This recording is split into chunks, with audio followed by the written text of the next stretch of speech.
Waiting for another person, or oh, here we go. Okay. Now, I'm just waiting to hit that on because you never know when the on air is actually going to go live, and it will probably be when you're mid sentence, as you probably just learned. Uh, Hello, everybody. My name is Evan Jones. I am the Pursuitery.com community manager. Joining us this evening for a discussion about Fanthropology, which is fan studies and otaku studies and the like, is Mr. Patrick W. Galbraith. Did I pronounce it right, Patrick? That is correct. Yes, Galbraith. Good. I'm in the ballpark finally. So over the course of many years, Patrick has done a series of studies and has published in many journals and magazines. He is currently moving on to his third book, the Moe Manifesto, which is currently listed on Amazon. It will be released later this June. Yeah, June 24th. On June 24th. His previous books include the Otaku Encyclopedia and also Otaku Spaces. And so basically we just decided to have a very general discussion about fan studies, fanthropology, which is what I'm dubbing it, and basically academic studies with regard to and relating to not only Japanese animation otaku fandom, as it's somewhat more marginally known in the States, but collectors and maniaku in general. Mm-hmm. So lots of broad questions to get into, and thank you so much for creating the time. This is our halfway around the world geek out. One of, I think you're the second from Tokyo. Oh, really? That's an honor. Great. Who was the first, I wonder? Actually, it's a funny story because some of the people from the Tokyo hackerspace, but I think you might actually be the first because thinking, at the time that person might have been in Germany. So there you are. All around the world. People connecting to geek out. I like it. I like it. It's what we do here for Pursuitery. So delving in and accessing my notes. So currently, what's taking up your days, Patrick? You're a busy guy, so. Yeah, I try to keep busy. If I don't do things, I get in trouble, you know, so you don't have anything to do, and then things sort of spiral into chaos and madness. So right now I'm doing a few different things. I'm starting a new project. So I'm in Akihabara pretty much every day, this area of Tokyo, and I'm working now on small game producers, which is it's really fun. So you get to interview illustrators, story writers, but then also regulators, people who are playing, people who don't play. So I'm trying to sort of get a feel for the sort of aggressively local game culture, stuff that doesn't really travel very well, but in a particular area, it's kind of central to that kind of vibrant media culture that you see in Akihabara. So I'm trying to sort of get into that. It's tough, you know, because everybody's sort of worried that, you know, that it's going to be misunderstood or that somebody's going to come from the total outside and they're not going to get it, or they're going to make them look like fools or something like that. So there's a lot of issues of access, which I think it happens a lot with fan studies. I mean, there's sort of an inside-outside kind of dynamic, and then there's a lot of sort of feeling that you know, you have this kind of, ever since Star Trek actually, right, you have this sort of way of writing about fans where you look at them and are like, oh my god, what are those guys doing, sort of thing. So people have built up, I think, this kind of resistance to outside / journalistic / academic interest in what they do, right? So in some ways it's always a challenge to get into it, and I'm right at that phase right now where I'm just trying to work these different connections and sort of meet people and lay that foundation to be able to do this long-term, about a 2-year project on minor game production. And a question in the chat from Sophia, who was known she had some camera issues. She was asking if it helps to be a fan yourself in that case. Yeah, I think it does. So Henry Jenkins, who kind of spearheaded this in the United States, he argued that you sort of need to be, so you have a sensitivity, but then also you're able to communicate with people that way. And I think Jenkins is probably right about that. I mean, you do sort of have to not be 100%, you know, have this sort of battle of knowledges. That's always a challenge too. I mean, because you're sort of in a perspective where I am usually always is I'm in a position where I'm learning from other people. So they have a lot more knowledge about this particular genre of manga or this particular moment in anime history or these games, whatever it might be. They're actually a sort of expert on that knowledge, and I'm there to learn from them. So it does help to be a fan, because then you can share certain things. You know, if someone asks you, what are you reading, what are you watching? If you don't have an answer, then it's sort of like, well, you know, you're not really communicating with me on an equal level. It's sort of like you're prodding me like some sort of beast or some sort of research subject. I think nobody really likes to have that feeling that you're being analyzed or judged.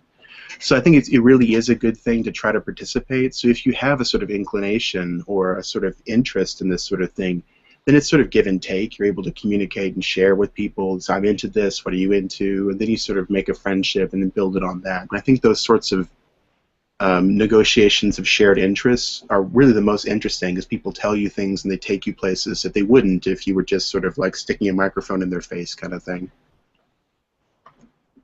I wonder, when we're talking about fans and fandom and how you investigate fandom, if you can suffer from not only being too far away but too close to it, in the sense that your own biases and your own predilections may end up changing what you do. Like, I mean, I'm totally breaking the wall on this one, because I think I mean, I did a lot of reporting on Japanese animation and Japanese pop culture stuff and lived there for a while.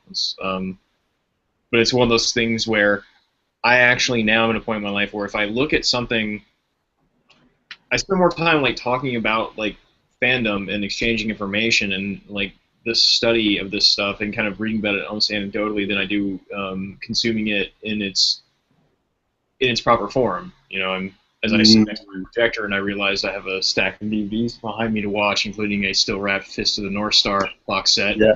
Yeah.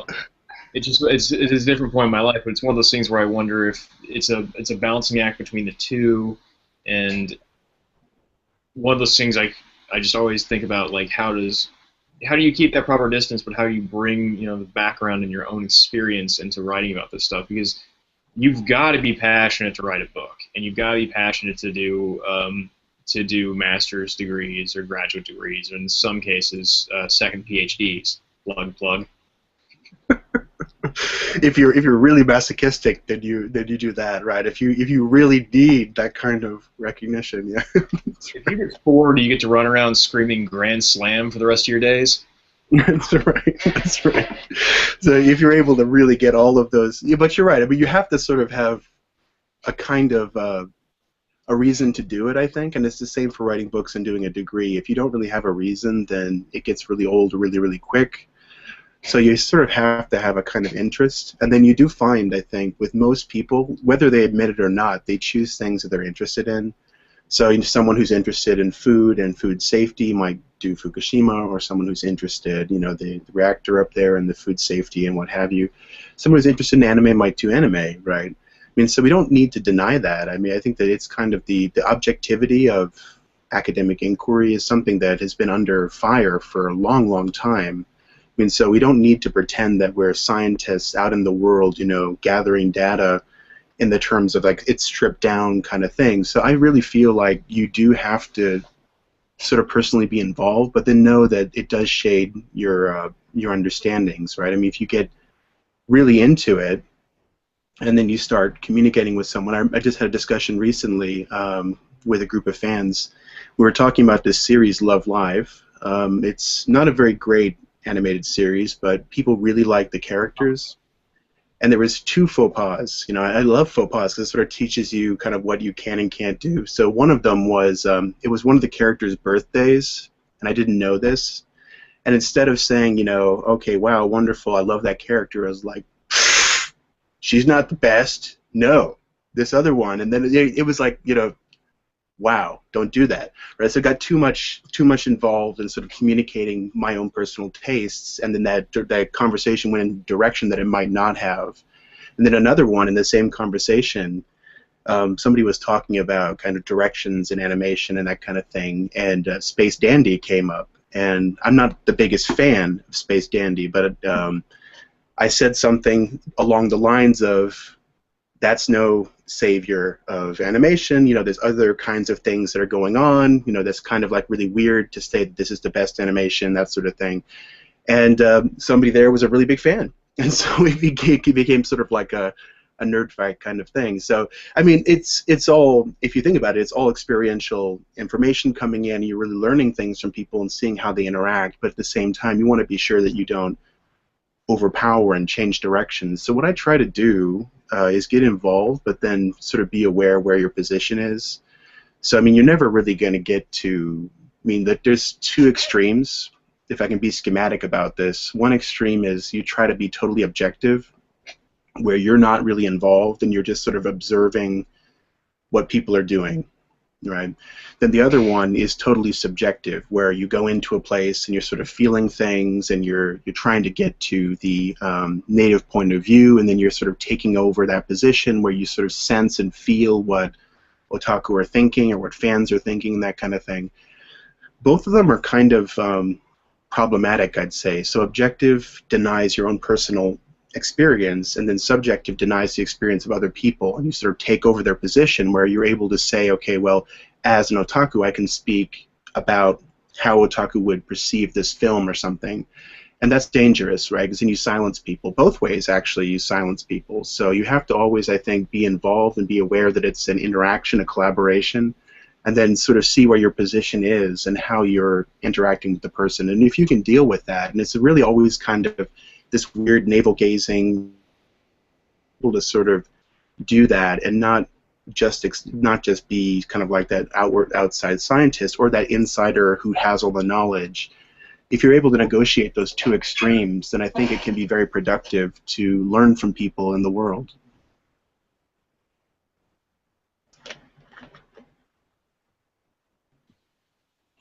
So going back to first things last, when you were initiating your more formal studies in the fandom, um, what was your initial graduate degree work in? What field? Was it anthropology or sociology?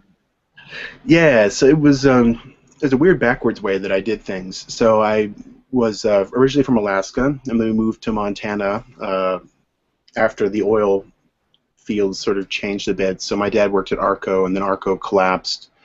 And so we went to Montana looking for work, basically. So I was on a farm there when I was 12 until I left for Japan. And I went to university. Basically, they gave me a free ride because nobody was going to university in Montana. So they gave me sort of a chance to do a professional degree. The idea was you do an in-state university and you do a professional degree. So I was originally journalism, actually. So print journalism, which is probably not the smartest thing to major in, but I majored in print journalism. And then they asked you to do this particular program, demanded that you have a second language. And so you could be whatever you want, but you need to do 2 years of a second language so that you could communicate with people in a specific field.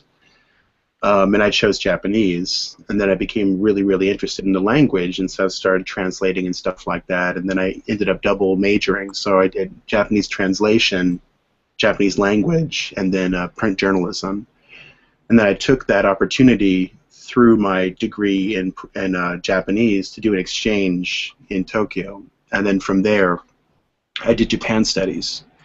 And Japan studies is sort of, you know, one of the area studies, kind of, you learn the language, you learn the religion, you learn the economic situation, politics, basically everything. So area studies is kind of one of those Cold War relics where you're supposed to learn everything you can about particular strategically important areas.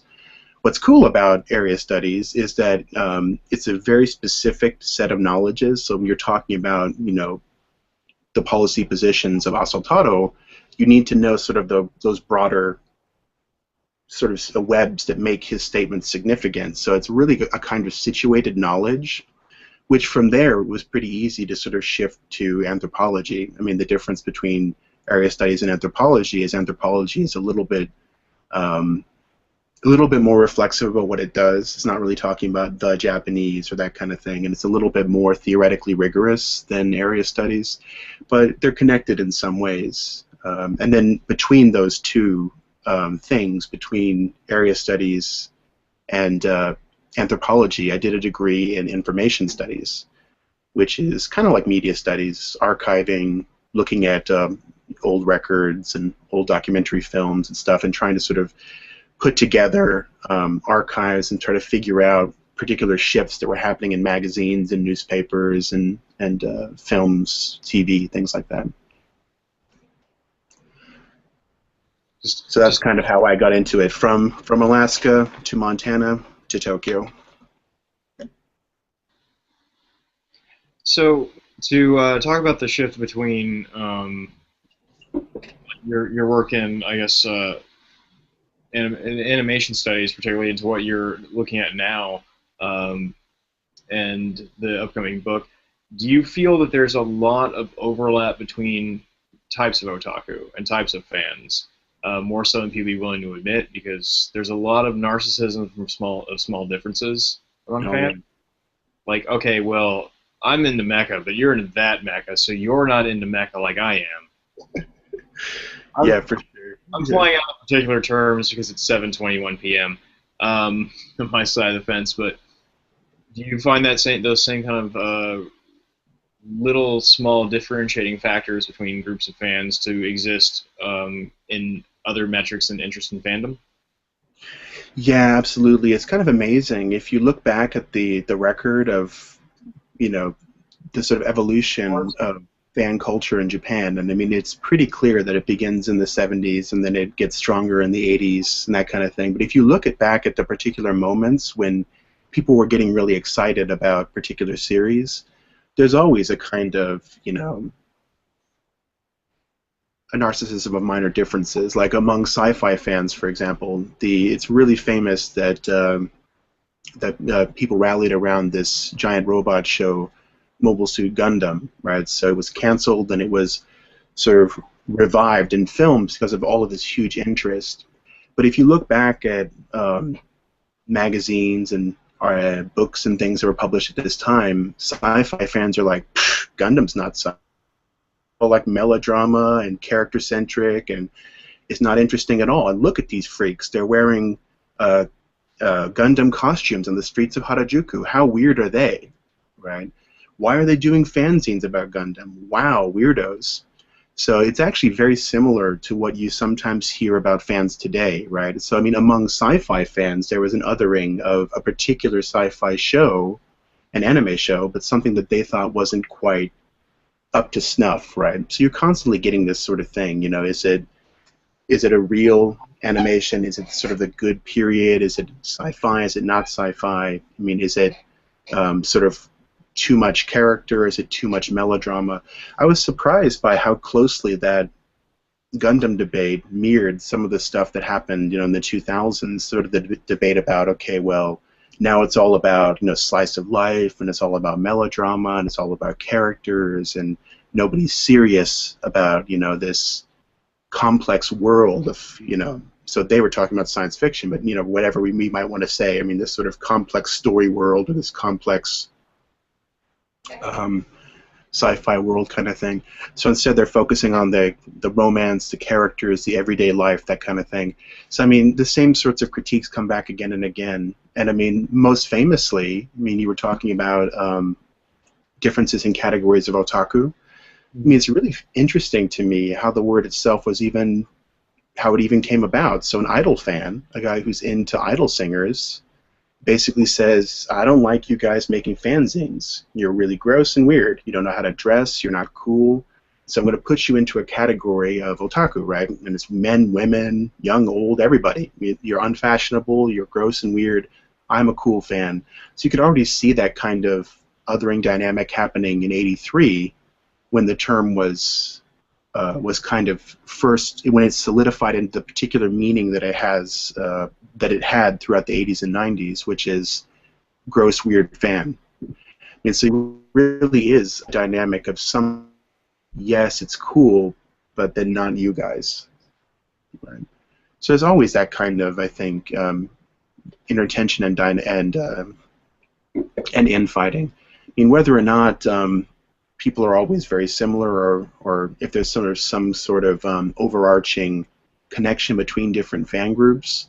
I mean, I think some people, there's always a certain kind of shared desire to participate, I mean, I think if you want to look at a bottom line, I mean, so whether it's fanzines or cosplay or writing academic articles or articles in Animec magazine or whatever, I mean, there's always kind of this idea that a fan is someone who sort of takes it to the next level. They take it more seriously, they know more, and they do more with they get more involved in the media that they're interested in. So I think that connects across different fan groups, and then whether or not this group is truly otaku or that group is truly otaku becomes identity politics, plain and simple, I think.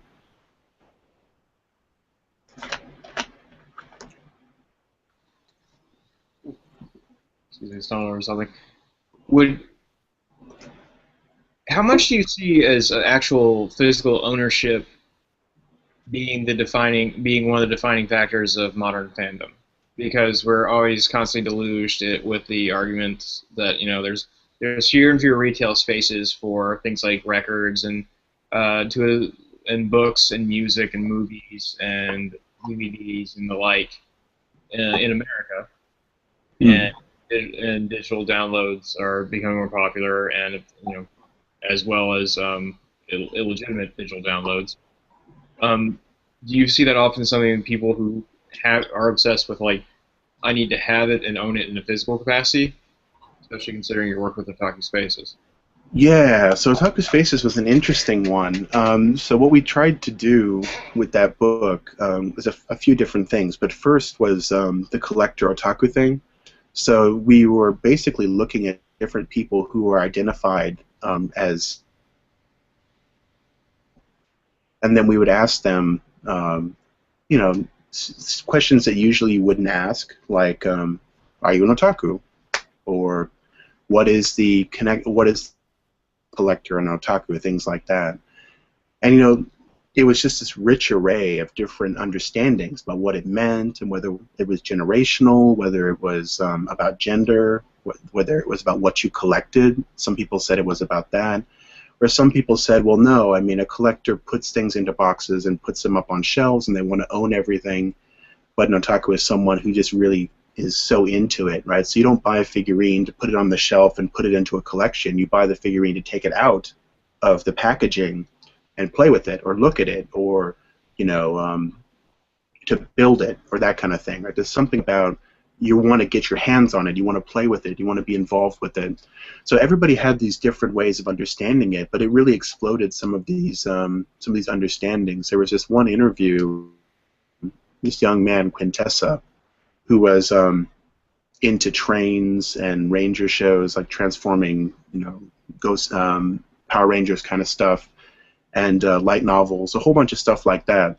And he actually was sort of like, okay, they don't have much stuff. I'm sorry, I don't have a lot of things. And so he wasn't. It was sort of like this apologetic feeling, where it's like I don't really have enough things or enough knowledge to be recognized as an otaku. But then when he was asked, I mean, do you consider yourself as such? He's like, well, I'd like to think that I am. And so this kind of idea that, if he doesn't have enough stuff, he can't really be at that ideal. I don't know. I think you're right that there's so many other ways that you can do it these days. Like, you don't really need to have the special perfect Blu-ray box of Macross 2 to be to really get involved. I mean, it's possible to stream it or watch it with a friend, or to go to a theater during a special cheap screening of it there, or whatever, right? I mean, it's possible to do it in a different way, where it's not necessarily, like, I have a huge collection, which then allows me to know more than other people and then to say interesting things. During the sort of sci-fi part of otaku history, that actually was kind of what it was, right? So to be an elite fan, you sort of had to have access to a lot of information, whether it's magazines or books, a lot of foreign books, and of course the knowledge to read them and that kind of thing. So you have a collection, and apparently, this is something that was told to me, but apparently one sort of reason why otaku was used among fans was it means your home, right? Yeah. So does your home own this book? So it was kind of a sort of collector's thing at that point, where then elite people like Okada Toshio and others who came from families that could afford this kind of thing, where he was able to be surrounded by this material, could then have these really interesting thoughts about sci-fi that someone who hadn't been exposed to those books wouldn't be able to have. But I think that era of, you know, the genius critic or the genius person who has all the knowledge and also the person who owns everything is sort of shifting, right? And now I think it's a little bit more collaborative. You share information, right? Like you don't necessarily have to watch everything to sort of have an idea on how things evolved and how they changed. I'm teaching this anime class right now, and it's surprising to me. The kids are like, what, 18 to 22, about that age. And they've never seen the original Gundam. And I show them the original Gundam, and they're like, this is boring. So, you know, they don't, but that doesn't mean that they're less fans, you know. I mean, they've already seen so much material without owning it. They've seen so much material that it's kind of like this throwback thing. They're not going to buy the special Blu-ray edition of Mobile Suit Gundam from 79, 80.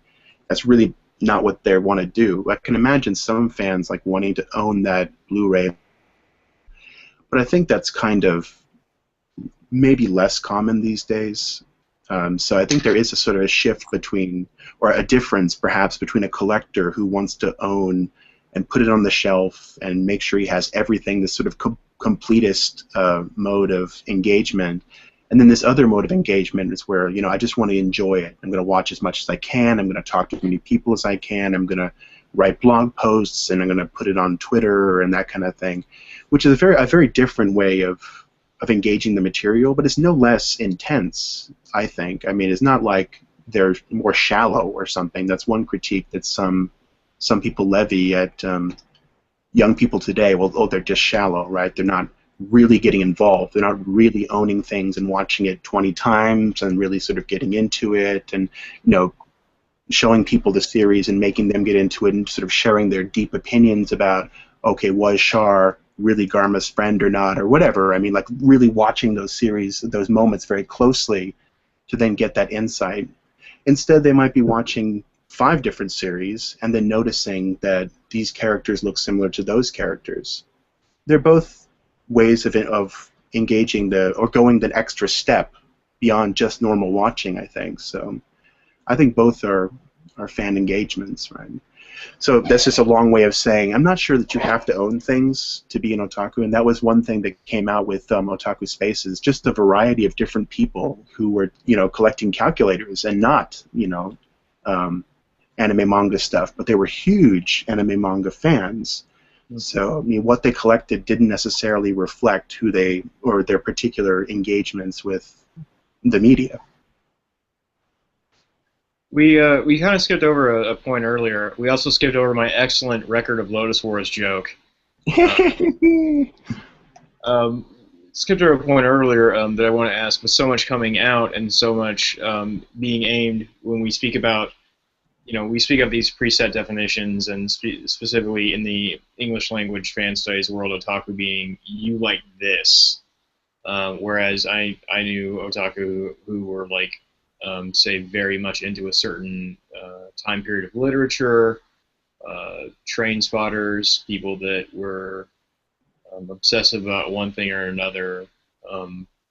And so what I'm wondering now is we see an increase in production and more stuff coming out. If there's a degree of alienation happening because the popular consensus is that otaku culture or aspects of moe culture seems more aimed at a certain subset than another. Yeah, for sure. And I think you're really onto something there. I think that's why a lot of people get so upset. You know, like when you have these not even old guard, but like mid-range otaku guys who weren't in the sci-fi community necessarily, but they were right on the edge of sci-fi anime fandom, like Okada Toshio. He gets upset by what he sees, right? He's like, this is not the fandom that I remember. This is not what I'm interested in. I look at anime today, and it doesn't look like what I remember, what I helped produce as well. I mean, he was a producer. And I asked him straight up, I mean, do you feel that fanzines are creative? And he looked me in the eye and he said, if you think that fanzines are creative, there's nothing more for us to talk about. So for him, it's just very different, right? That kind of remix culture which I think is very commonplace for it makes sense to a lot of people who've grown up in a digital age where you remix stuff, you sample, you're remixing, you're making different things, you're doing sort of side stories, alternative world stories, that kind of thing, and then from that remixing you come up with your own personal style, right? For him, no. I mean, you should have kind of like this great idea that then allows you to produce something fantastic and wonderful. So he doesn't like anything that's coming out, new stuff. So he would just basically say everything, probably after Evangelion, actually. So everything after '96 is basically crap for him.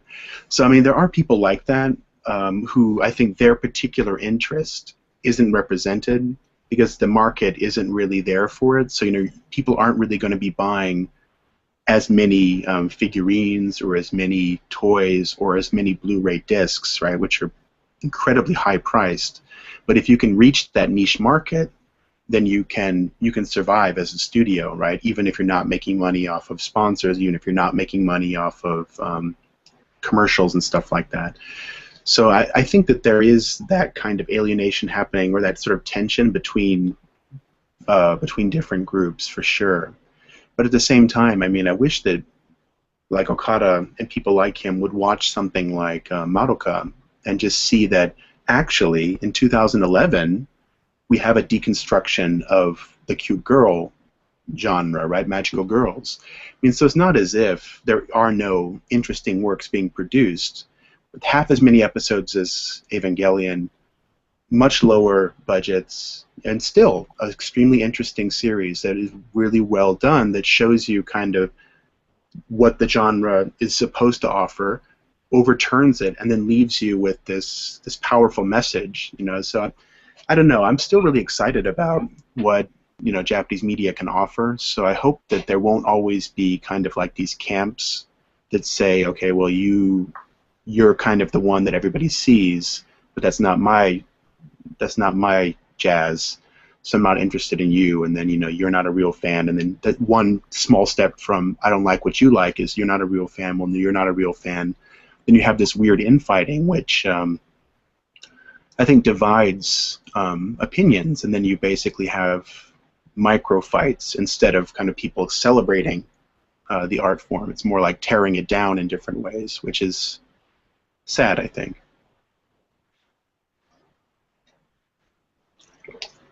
Oh, sorry, I had a follow-up point, but I did want to acknowledge Sophia put in the comments that she was having some issues hearing your audio.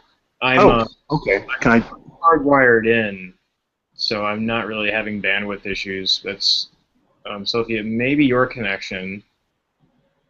I just want to clarify that was getting out there. Okay, let me get closer. Is that better? Okay. One of the biggest point I was making with my really long questions was that there was a joke made a while back about, hey, characters in the show that aren't 15. Yeah. So the age thing is definitely, I mean, that's kind of the hot button issue, right? I mean, it seems like governments are talking about it, fans are talking about it, producers are talking about it. What do we do about this long legacy, this very long history of focusing on young characters, right? Originally it was for, we're aiming at that audience, so Amuro Ray. You're a fan at 13, and you're really into it, you're probably going to be a fan for life in some capacity. Yeah. So then you have sort of this particular relationship with that moment when you got into it, where it has that kind of, possible double meaning sort of thing, and then you really explore that, and then over the course of time, you're still watching something that you engaged with a long time ago, right? So one person said this to me really eloquently. It's like the problem with anime is you grow and they don't, right? So you say, like, for example, I'm into Evangelion, right? Yeah, I mean, the characters are 14, yeah? I mean, so at the time, when you're in junior high school, it's like you really identify on that level, but then as time goes along, your connections, the way you watch the series changes, right? Every time you watch it is different. But that doesn't mean if it's a good series, every time you watch it actually continues to, it grows with you and continues to be different and exciting, right? But the problem is the characters are the same, right? So it's, oh, well, you know, it's immature or it's, you know, it's weird or whatever. I think something to remember that this is my pet theory, and I've been articulating it for years. And I sort of finally had to get hammered home finally, and I was very happy about this. One of my earliest interests was in punk rock and underground music, and kind of pretty much still am. Of course, that paradigm shifted greatly with access to modern media and the like. But concurrently, I think a lot of my interest in Japanese animation came out of a period where it was in itself an experimental phase. You had, you know, OVAs and the like, and lots of like, there was a big kind of push on the same sort of exploitation film train that you saw with like Canon Pictures and the Terminator and the like. And I do consider the Terminator an exploitation film, even though I love it. I don't feel like I'm bagging on it at all. But you were kind of looking for, you know, the bigger bump, like the more extreme, the more intense, the more underground. So I feel that I got into animation particularly with the same sense that I got into collecting weird records. And I was saying I kind of felt that I heard this borne out as being a realistic idea when I found out that Kevin Seymour, who is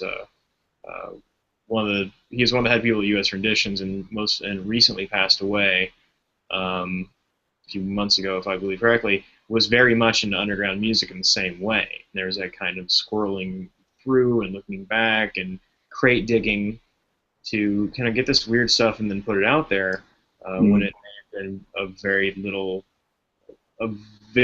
validity pop culture wise. You know, you were looking for hyperbole, and at that point, you know, you have something like Bubblegum Crisis. Its weirdest moments could satisfy that for if you were a Blade Runner fan that wanted more. Whereas now there's been such a shift. You can just walk down the street, but that is my own pet theory, and I'm sticking to it because it works for me.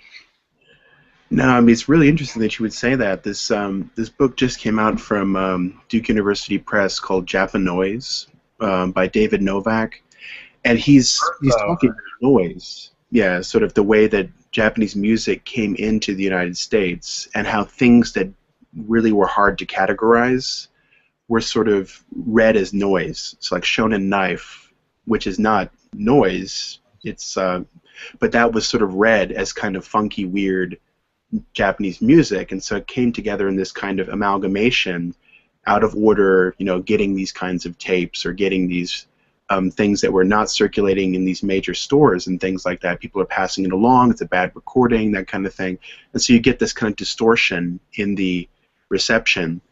And it's really interesting how he kind of looks at both together. So he's obviously into animation and that kind of thing, but then also really into Japanese music. And so you can see how kind of for him as well, there's this kind of coming together of this, something comes in, you don't know what it is, and you're sort of talking about it, you're sharing with it, you're doing sort of some searching it is, and then you sort of see, oh, well, there's this noise scene in Japan, or oh, there's this animation scene in Japan, and then it kind of creates this feedback loop where then when things come in, you can sort of read it as, oh, it's this kind of anime or it's this kind of noise.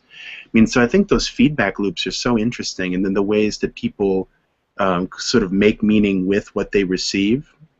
I think it's a really big part of the, maybe specifically the American perspective, because we didn't really have, you know, like Italy, France, places that had, you know, Mazinger Z you being shown to everybody, right? Where this guy told me that in Italy, Mazinger is sort of slang for you're acting like a robot, right? So women, children, old, young would know this, right? So Mazinger is just sort of like, it's seeped into popular culture in a way that didn't happen for us, you know, until something like Pokemon, right?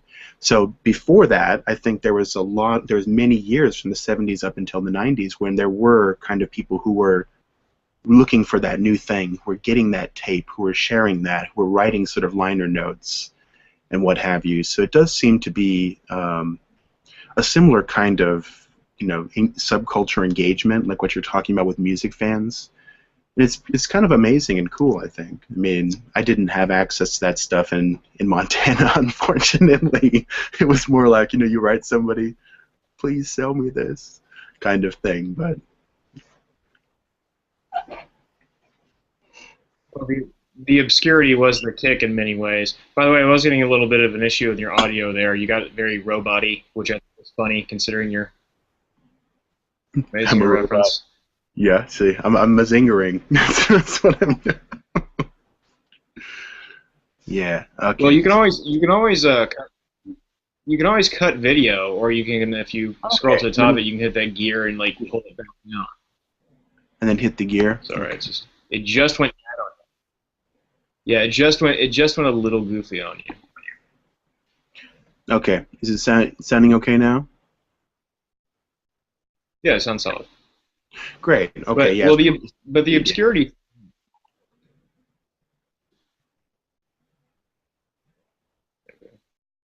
But the obscurity thing and searching for obscurity and defining the identity politic.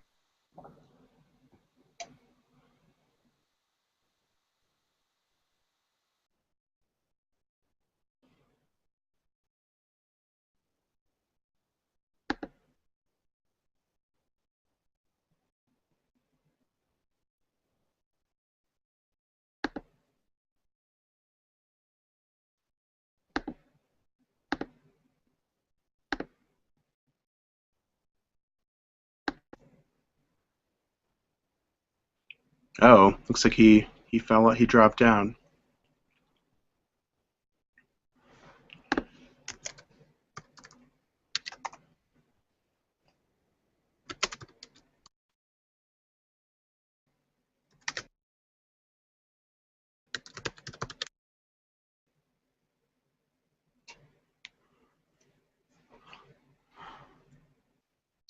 That was interesting.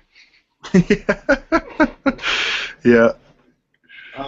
Did I die out there? Was that me? Was that It was you. Yeah, yeah. You just started. You were talking and then stopped and gone. Yeah. Ah, great. So that video is going to be fun. Yeah, apologies to everybody. No, No. the point I was making that obscurity was a big part of it. It's odd. I'm hardwired in. Maybe I breathed on something.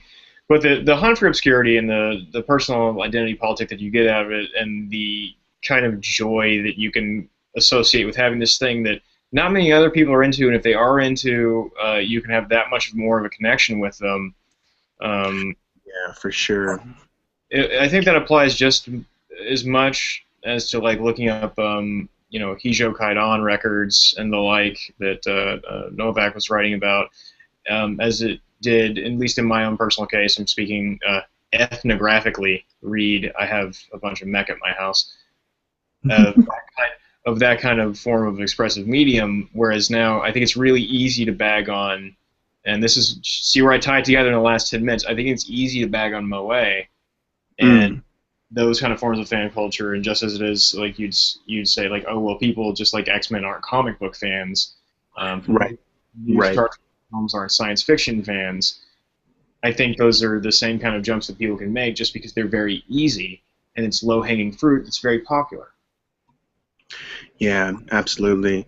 I mean, well, with the Moe book, it's kind of similar to Otaku Spaces in the sense that it's interview based, right? So there's a bit of an introduction that sort of lays the groundwork, but then it's really just hanging out with people, asking them questions about how they got into this, what they're doing, what they think of it, what's sort of the bigger picture, that kind of thing.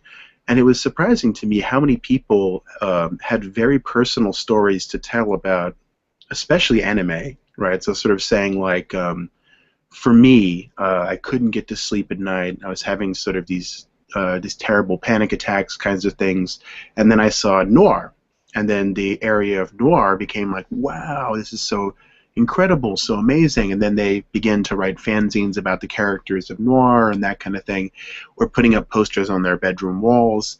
So there was kind of also this discovery, so at a very particular point where you needed something more, they find this thing that really anchors or grounds them and helps them sort of make sense of things.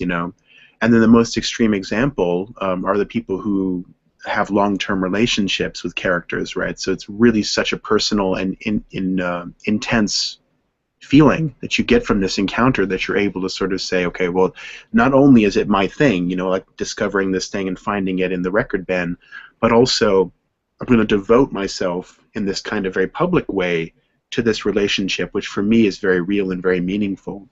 So that different way of engaging, but equally as intense, maybe even more intense than what I remember with anime and manga fans when I was younger. I mean, so yeah, I mean, sure we wore anime shirts, and sure we had, I mean, some of us got tattoos, conventions, and slept on each other's floors. So I mean, there is that kind of thing where you really get into it, right? You're sort of devoting a huge amount of energy to it. But I mean, this other way of doing it, where it's an intensely personal kind of relationship, but then one that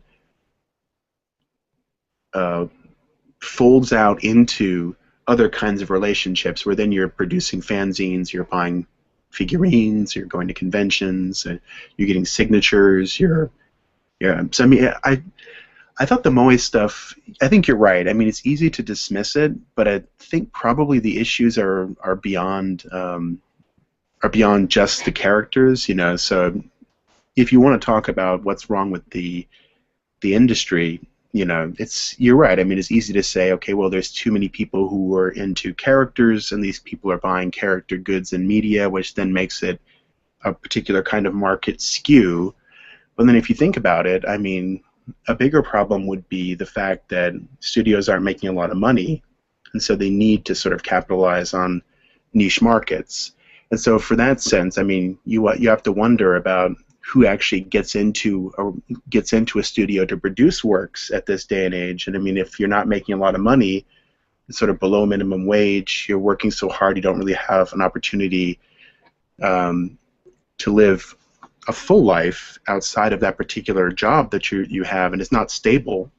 I mean, I think that the fact that people still make it is kind of amazing. You know, they're still kind of really into it, but in that sense, I mean, the people who are making it, the people who are consuming it, are kind of doing it for intensely personal reasons. So I think it's beyond just, you know, there's girls or cute characters in animation today. It's more sort of like, I think, the sustainability of it as an industry is something that needs to be considered, right? I mean, so you can't really do a 52-episode huge series and just hoping that you'll sell toys to kids, because there are no kids. So I mean, like, a lot of the market logic that used to work for these shows that we loved growing up, they don't work anymore in this kind of niche-ified market. You have something like the ever declining birth rate and also shifting interests, like.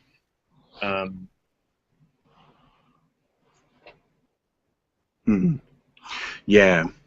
So I mean, I was really interested to see how people experienced it, right? So not from a necessarily critical standpoint. Some of them were, but the people who were talking about it were looking at it from sort of an inside perspective of people who loved animation in a way that was sort of different from what I remember personally, but then it sort of resonated in certain ways, like listening to these people speak and sort of having these conversations made me remember, you know, these encounters that I had with certain characters. Like, I remember watching Sailor Moon when I was much, much younger. And it struck me at a particular time of my life where I was very depressed. I wasn't very happy with what was going on around me, and I really just latched on to that story, and I loved it.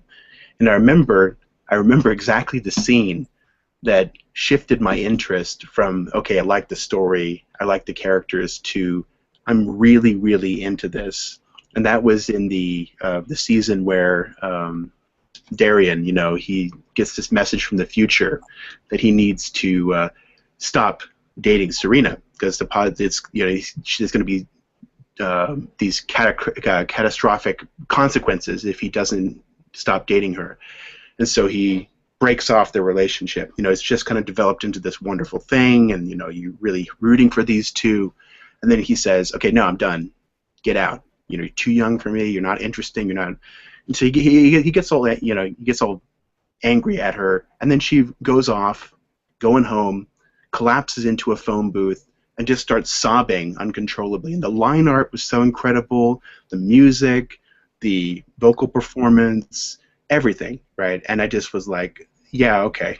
I'm in love with Serena. Yeah, okay. So it's like that. So it made me so sort of realize that my own deep interest, long-standing interest in animation kind of starts in a way from a very personal moment where, it was no longer just a story. I was really invested in this character, and I was really invested in her world and her problems.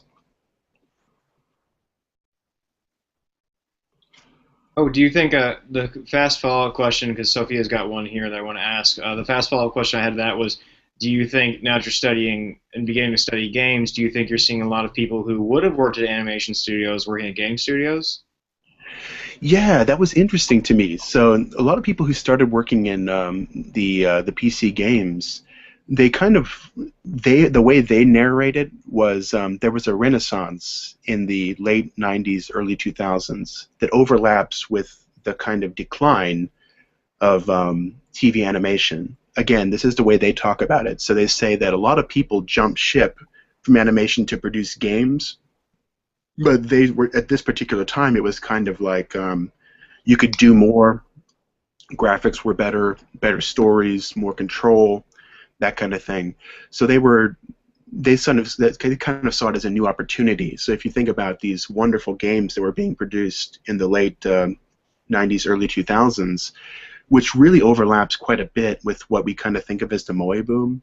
So after Evangelion and this kind of boom in games, and then after that, it sort of comes back into the late night market in the early 2000s.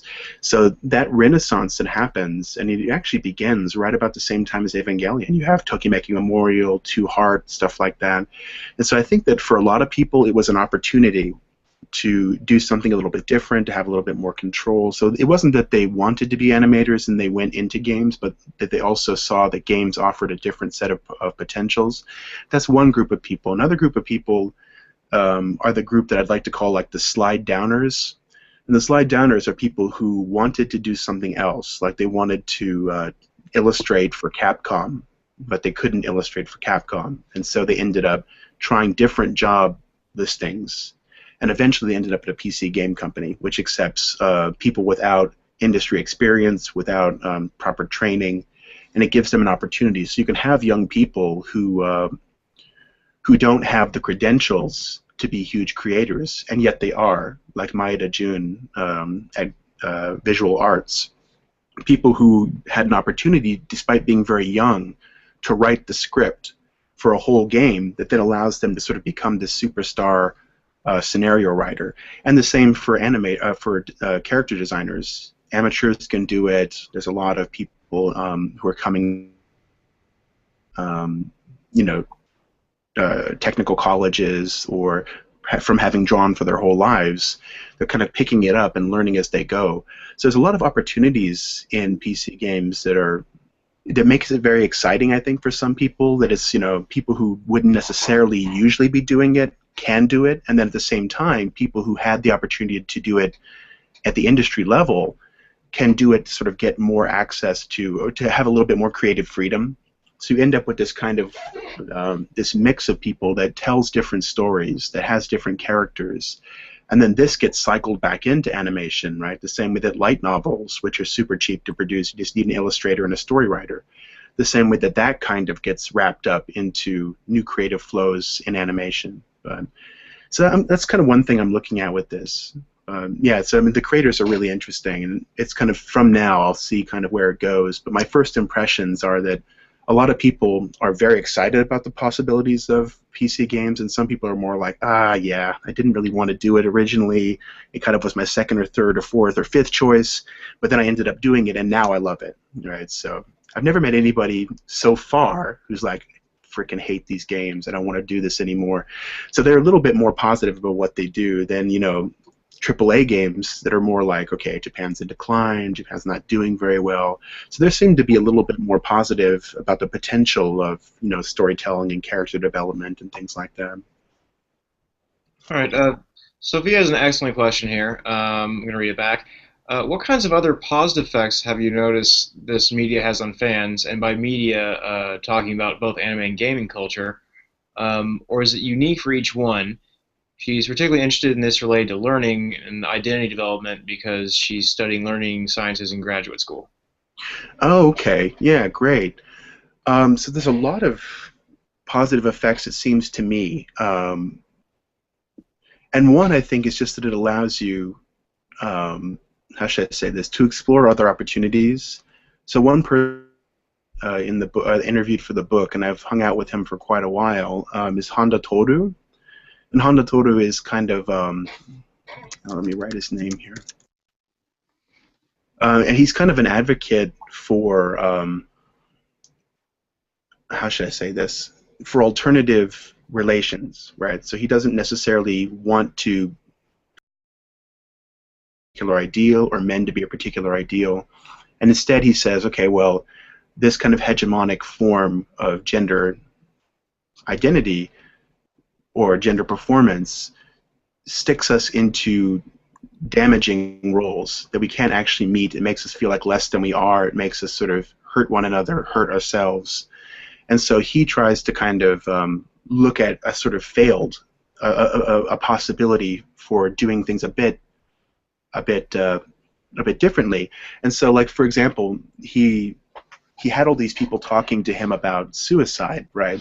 So we know that the suicide rate is quite high in Japan, and his solution was, feel like you need to hurt yourself, then you can retreat, right? And what he means by that is take some time, right? Take some time to think and to explore and to not try to match up with what you think you need to be with what's.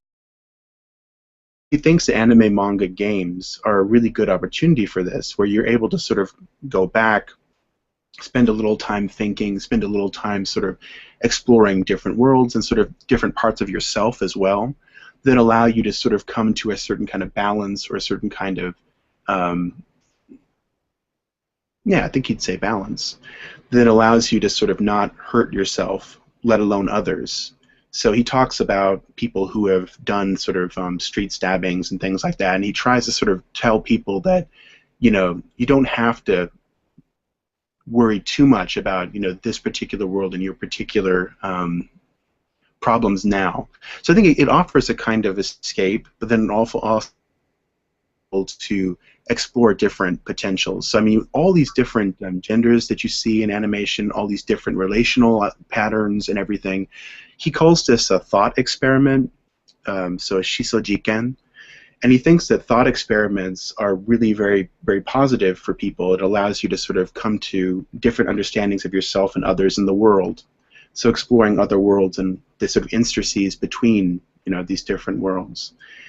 And he personally has had this as well.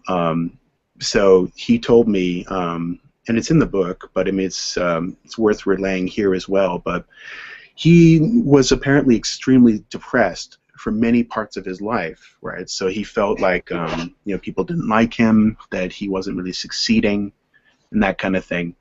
And so up to the point of being actually even suicidal himself. But then at these moments, he sort of found things that excited him and kept him kind of grounded, and it also connected him to other people. So one example is, so Evan said Fist of the North Star. He loves that series. The reason why is because he was at a point in his life very, very low. He wasn't feeling very well. And then he said, okay, after Kinshiro and Rao fight, okay, then I'll kill myself. But, the fight never really ended. It just kept going longer and longer. And then by the time he got to the end of the fight, he's like, oh, I feel better. I'm not in that particular moment in my life anymore. So it sort of gave him time to then, to not do something rash, to not hurt himself or end his life.